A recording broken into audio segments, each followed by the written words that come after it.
Hey you guys, welcome to Questions You Have, Answers I Give. I am comedian Steele Saunders and I do love Star Wars. And normally this show is exclusively on the Steele Wars podcast's Patreon page, but as one of our Patreon bonuses this month, this is a special video version that we'll see. If we get a good response, maybe we will do more of this. And to get a continued good response and make sure you get any future episodes, and we're also always posting clips and live episodes, and we've got a new live show coming up actually. Make sure you hit subscribe, which is probably about here on the little YouTube screen, and then hit the bell. And the bell means you get a notification when something in your subscriptions has been uploaded. If you're listening to this on the Patreon page, don't hit anything because there's no screen in front of you. You're probably walking down the street or on a bus or something weird like that. Not that being in a bus is weird, but trying to hit a non-existent YouTube screen while on a bus, you're veering into weird territory. But let's get to some questions that have been submitted by our beloved Patreon supporters. Rowan Strang, a consistent questioner, I have to say. He asks, Rian said the Preytorian guards had to be new characters because he didn't want their allegiances to be in question. Okay, so this is last week we were talking about if the Preytorian guards should have just been the Knights of Ren. And I kind of thought it would have been cool if the Knights of Ren had become the Preytorian guards. But Rowan's chiming in. Kylo is the master of the Knights of Ren. That's a Snoke quote. And once Snoke was dead, why would they fight and die for him when Kylo was once their leader? I see where you're going because they died, but I always thought that if they were the Preytorian guards, it would sort of mean more that Snoke had sort of taken them over and trained them for his own devices. But I see where you're going, and I kind of think you could flip either way with that. But who cares? Because that is one of the greatest scenes ever. Even if you can't stand The Last Jedi for whatever reason, you have to love the throne room section, yeah? I found that thrilling. So thanks for your question, Rowan. Or more of a follow-up than a question. Yeah, actually, you know it all, Rowan. Next time writing with a question, don't know something and then tell me, because it kind of ruins the whole point of it. Joshua Chapman. Josh Chapman. Joshua's nice. I have a Luke question. Does everyone know that Luke is dead at the end of The Last Jedi? We know the legend has been restored and everyone saw him face down all the blaster fire from the walkers. I assume they all watched the showdown with Kylo, or at least the First Order does, while the Resistance Legate. Legate is a very Australian term, by the way. Excellent work there, Josh. Do they think he dies when Kylo stabs the projection and then he disappears? Only Leia and Rey mention he is gone at the end of the film. Perhaps it's something they want to keep secret to the First Order. Would Kylo know he didn't survive? Cheers. That is a really interesting thing. I love in Star Wars is finding out who knows what. And one of my favorite things about the Marvel comics, and I haven't been a fan of everything they've done. Egg. Luke Skywalker facing Darth Vader and Boba Fett. Anyway, but I do like when they sort of go into the machinations of who knows what, particularly in the Empire. That's very interesting. It's really vague who would know what.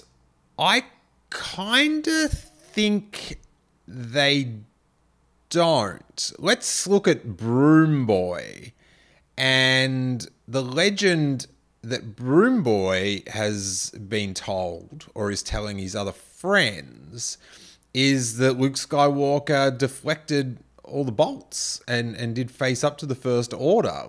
I would assume, like, it'd be weird to be playing that if, and then he died.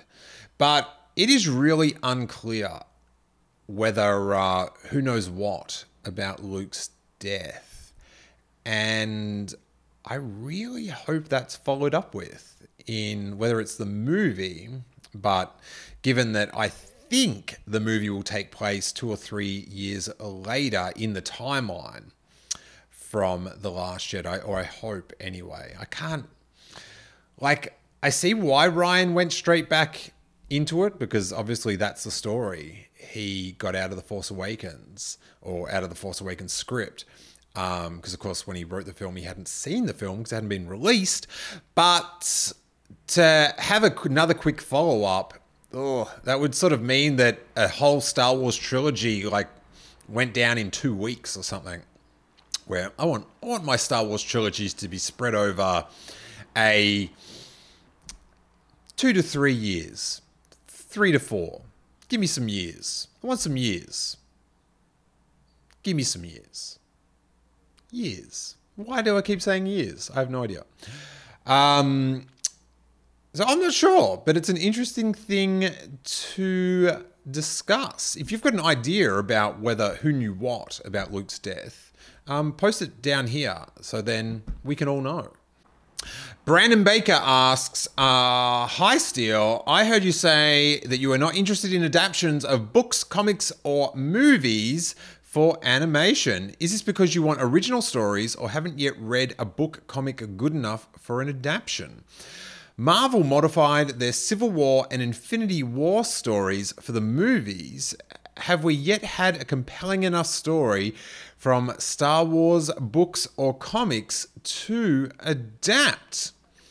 Yeah, so I don't think it's a good idea to adapt stuff that's already out there, whether it's a book or a comic book, into animation or a TV show or a feature film, because we know the story.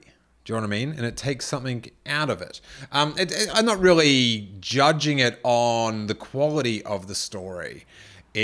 But I also, I'm not reading these comic books going, oh my God, this has to be made into a film.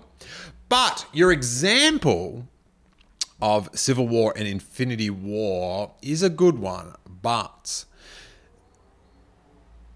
with Marvel, the comic books are the source material. That's the original source of the entire franchise.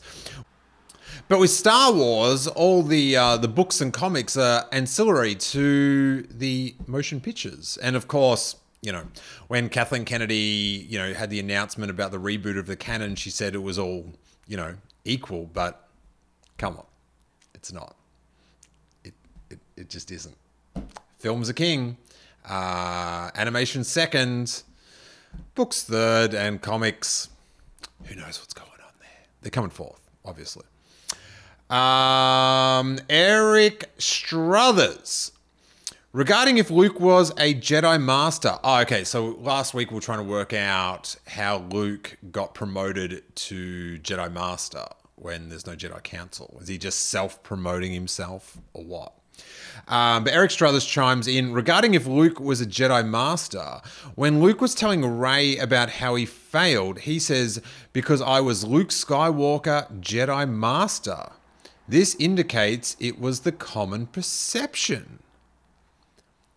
How did Luke get promoted? Is he self-promoting? Am I, Steele Saunders, podcast master? Can I just give myself that? Sure, I'm not Luke Skywalker, and podcasting requires little to no mastery at all. Maybe that's easier. Maybe it is more apt that I can promote myself to podcast master rather than Jedi Master, which is obviously far harder to accomplish. So, Steele Saunders, podcast master, at your service, guys. At your service. Thanks, Eric. I appreciate that clarification, but still no idea how he got. He's self-promoted. Can ghosts give you a promotion? Like, you could say he read the books, but then he admitted to Yoda he didn't actually read them. So, which, I don't know. Like, if you're on that island, you don't have an iPad, you don't have Wi-Fi or anything, like, you'd reckon you'd just read them out of pure boredom. Like, I've read, like, horrible magazines in waiting rooms and stuff just because I didn't want to stare at the wall anymore. And, yeah, I don't see how he couldn't have read them. That's my big gripe with The Last Jedi. How did Luke Skywalker not take the time to read these sacred texts? Darren Lutchner. I have a new Snoke theory that could only be made after seeing The Last Jedi.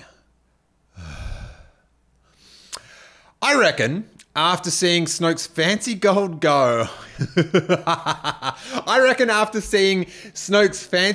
gown, he is mega rich.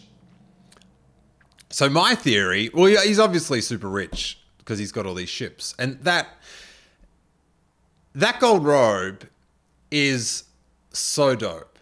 And the slippers, like, I loved Snoke's costume in The Last Jedi. I actually cosplayed as Snoke last Halloween.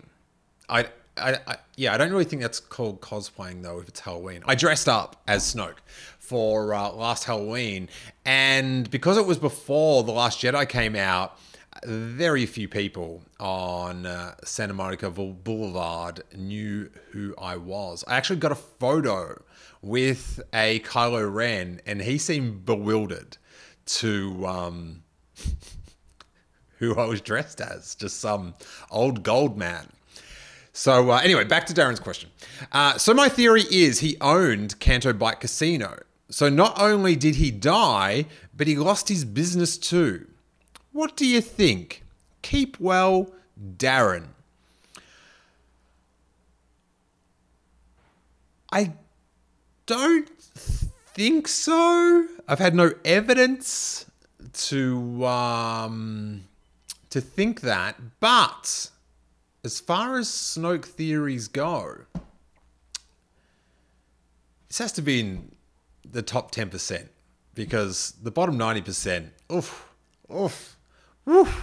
there's some stinkers down there. So as far as Snoke, like, as far as theories go, not that good. But if we're grading on a curve on Snoke theories, it could be one of the best ones ever. And it ties in with San Diego Comic-Con when that guy asked the question of Lawrence Kasdan of if Snoke was Darth Plagueis. And Kasdan goes, what? Darth Vegas? Who's Darth Vegas? So maybe Snoke is Darth Vegas after all. It's all connected, you guys. It's all connected. Let's hit Sam Inamarati. Hey, Steele. I was one of the 2 people who chuckled and understood your Anakin screwed Anakin reference. All right, so this is back to last episode. And you can hear all these if you want to sign up to the Steele Wars Patreon. It's $3 a month. And there's details below, but whatever. So last episode, I made a sweet wrestling reference of Anakin screwed Anakin, which if you watched, I think, late 90s WWF, you would get. It's a Vince McMahon thing. And I often drop these pointless wrestling references for the 5 people that will pick up on them. And they appreciate them, you guys. They appreciate them, trust me. All right, so your question is, who would be on your Mount Rushmore of pro wrestlers? Mine would have to be The Rock, Roddy Piper, Sting in the Crow gimmick, and the limousine riding, jet flying son of a gun, Ric Flair. Woo!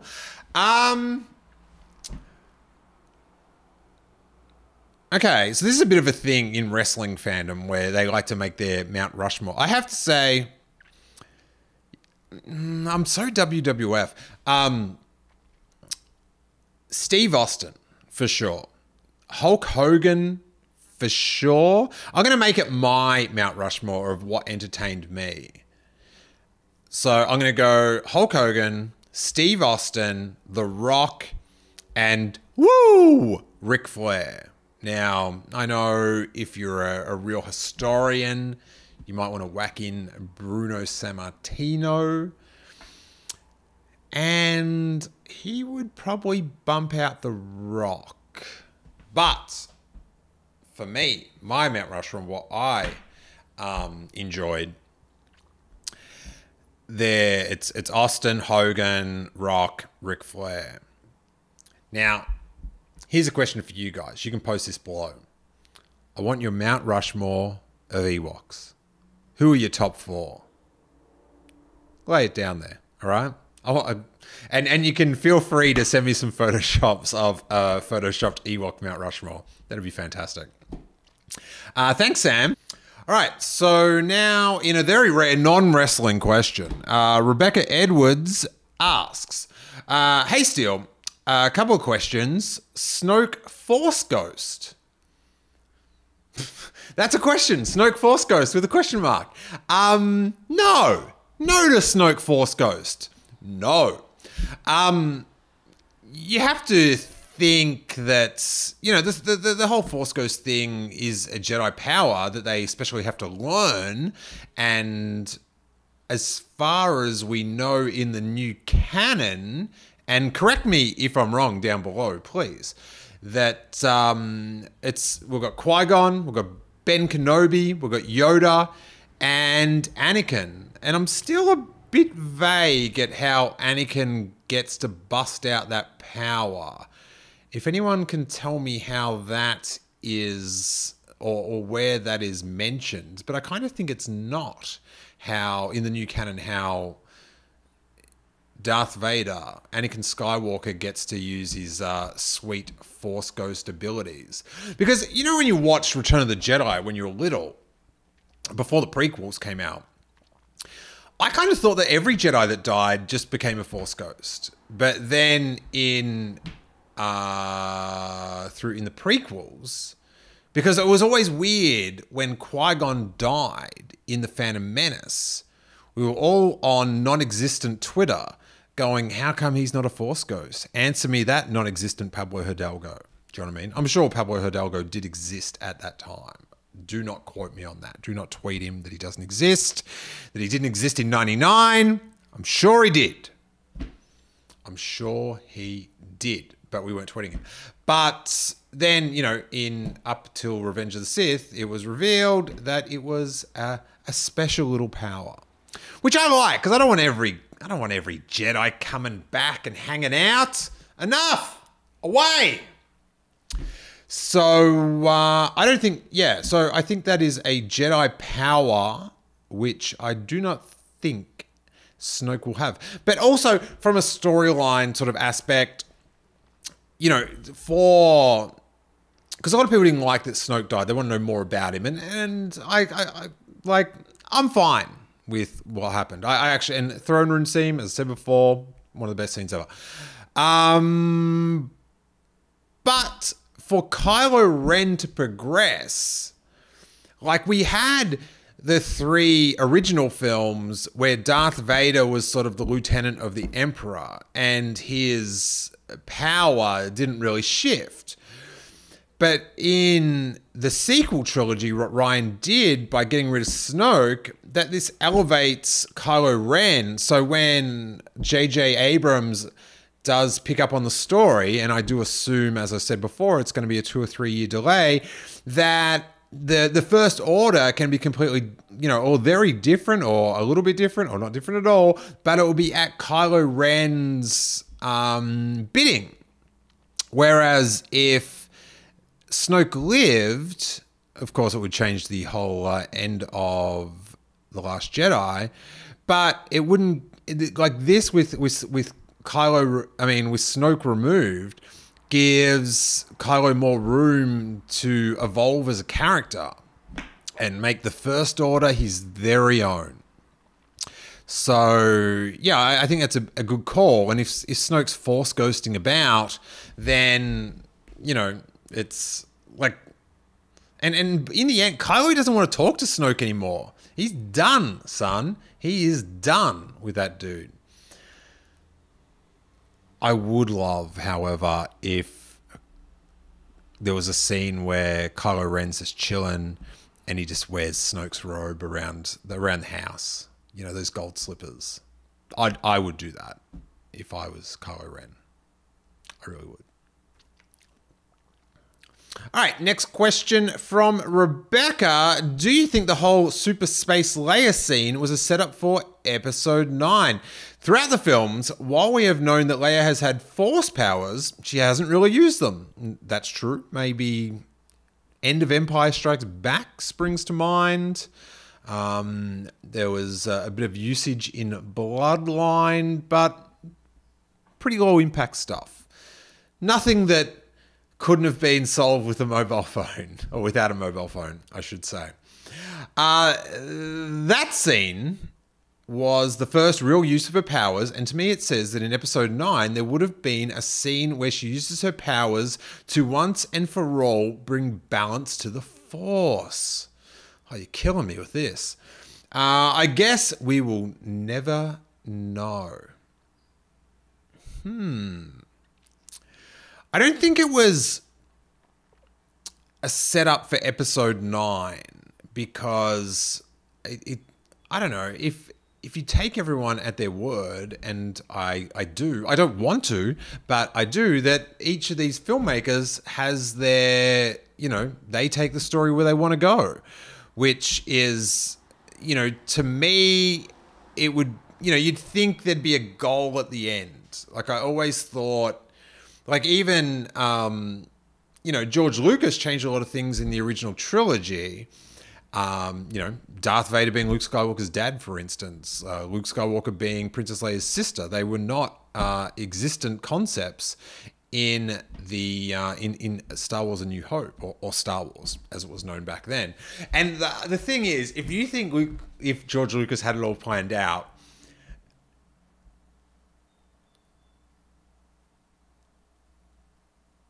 Leia kissing Luke, if it's planned out and he's doing that,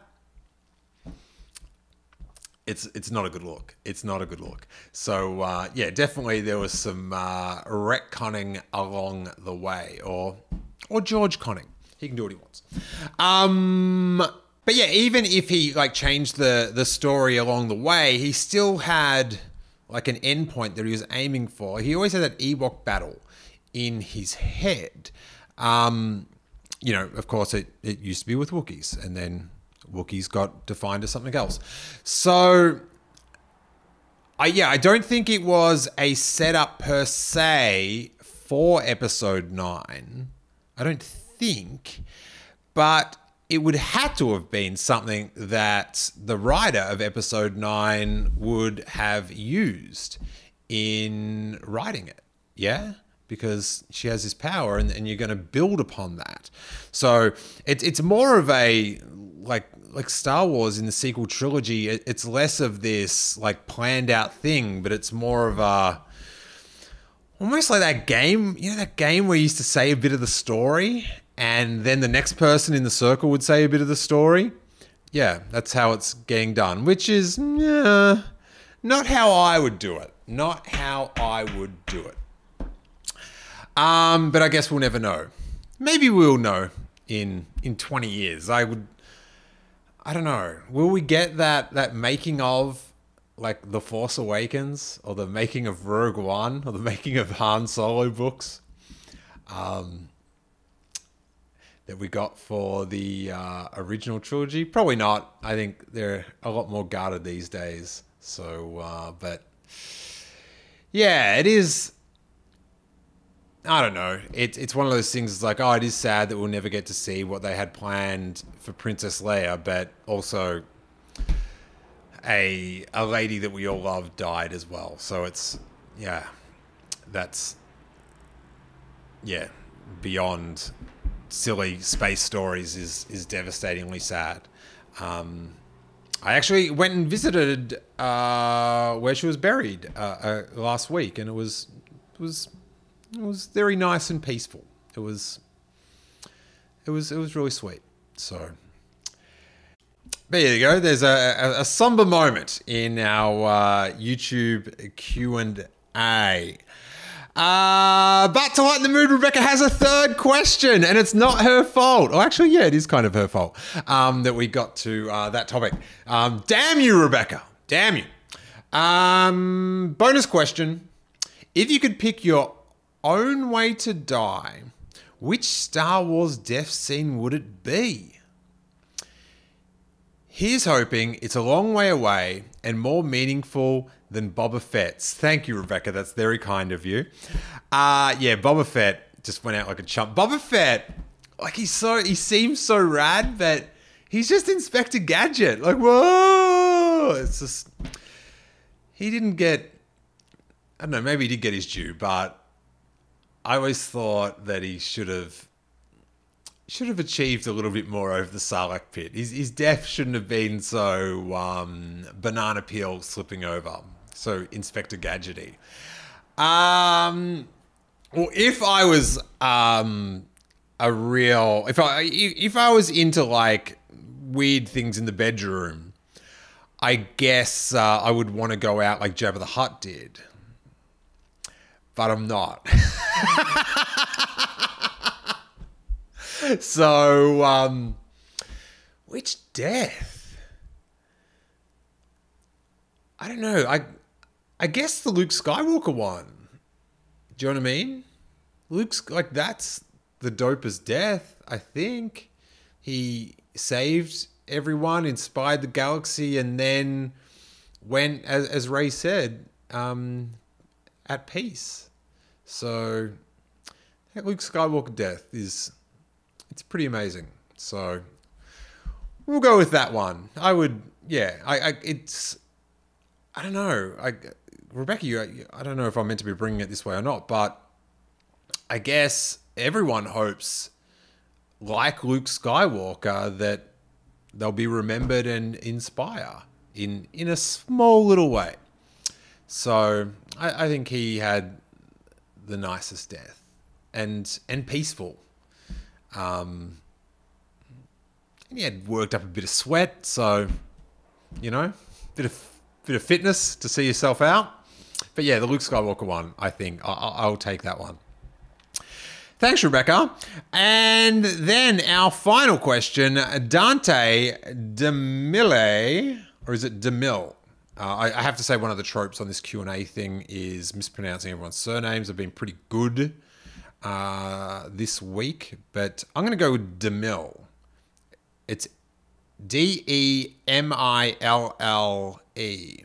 to go with silent E, because Steele has a silent E at the end.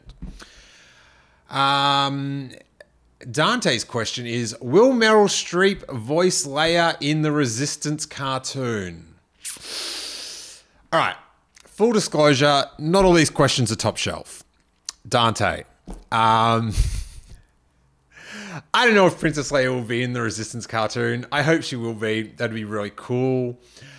I can guarantee right here, 100% ironclad guarantee that Meryl Streep will not be voicing Princess Leia in the Resistance cartoon. But start a petition, and maybe some major news outlets will cover it as a rumor. That seems to be how it works, yeah? Great. So that is all our questions for this week. A few less questions than normal because I did this massive The Last Jedi question and answer thing that went for maybe about 55 minutes last week, and we got through every question that we had. So if you are a Patreon supporter, patreon.com/Steele Wars, there'll be a link just down there. And on the link to this episode, hit us some more questions, and we'll do some more next week. If you haven't already, please subscribe to the Steele Wars podcast. It's available on iTunes or wherever good podcasts can be downloaded. And also, right now, there's windows with other YouTube content that you can click. So click them. Click them all. Go on. And may that force be with you.